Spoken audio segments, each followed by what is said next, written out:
অবিলম্বে smart meter বাতিল করতে হবে, নইলে আমাদের আন্দোলন চলছে। আমরা লড়াই লড়াই লড়াই চাই। বিদ্যুৎ গ্রাহক কর্মচারী কল্যাণ সমিতির ডাকে আজকের ডেপুটেশনে দলে দলে সামিল করতে হবে। আজকের বিক্ষোভ কর্মসূচিতে দলে দলে সামিল হবে। ডিসচার্জের নামে বাড়তি কর নেওয়া হচ্ছে কেন? বিজেপি সরকার জবাব দাও। ইনকিলাব জিন্দাবাদ, ইনকিলাব জিন্দাবাদ। বিদ্যুৎ গ্রাহক কল্যাণ সমিতি দিচ্ছে ডাক। ইনকিলাব জিন্দাবাদ। অবিলম্বে স্মার্ট মিটার বাতিল করতে হবে, অবিলম্বে স্মার্ট মিটার বাতিল করতে হবে। ইনকিলাব জিন্দাবাদ। আহ্বানে আজকের এই ডেপুটেশনে দাও, জবাব চাই, জবাব দাও, জবাব তোমাদের দিতেই হবে। ইনকিলাব জিন্দাবাদ, ইনকিলাব জিন্দাবাদ। বিদ্যুৎ গ্রাহক কর্মচারী কল্যাণ সমিতি দিচ্ছে ডাক। বিদ্যুৎ গ্রাহক কর্মচারী কল্যাণ সমিতি অবিলম্বে স্মার্ট মিটার বাতিল করতে হবে। এই স্মার্ট মিটারের নাম করে অতিরিক্ত শুল্ক নেওয়া হচ্ছে কেন? বিজেপি সরকার জবাব দাও। অতিরিক্ত সারচার্জ নেওয়া হচ্ছে কেন? বিজেপি সরকার জবাব দাও।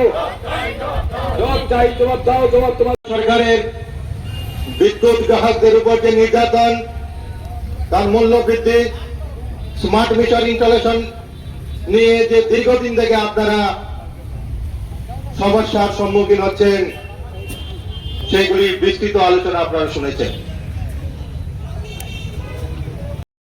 সরকার ক্ষমতায় আসার পর থেকে আমাদের রাজ্যে বিদ্যুতের উৎপাদন কমে গেছে। বিজেপি জোট সরকার প্রতিষ্ঠিত হওয়ার পর থেকে এই গ্রাহকদের উপর অতিরিক্ত কর চাপানো হচ্ছে। ত্রিপুরা রাজ্যে বাম শাসনে কোনো ডিউটি চার্জ ছিল না। সে সময় তো গ্রাহকদের এই বিদ্যুতের মাসুল নিয়ে কোনো প্রশ্ন ছিল না। স্বতঃস্ফূর্ত ভাবে গ্রাহকরা বিদ্যুৎ ব্যবহার করতেন। সে সময় কোনো লোডশেডিং ছিল না, বান্ধবাতে কোনো লোডশেডিং ছিল না। আজকে দিনের পর দিন গ্রামাঞ্চলে বিশেষ করে বিদ্যুৎ চলে যায়, সেই বিদ্যুৎ আসে না। তারপরে আমাদেরকে ডিউটি চার্জ দিতে হচ্ছে, যেটা বাম শাসনে ছিল না।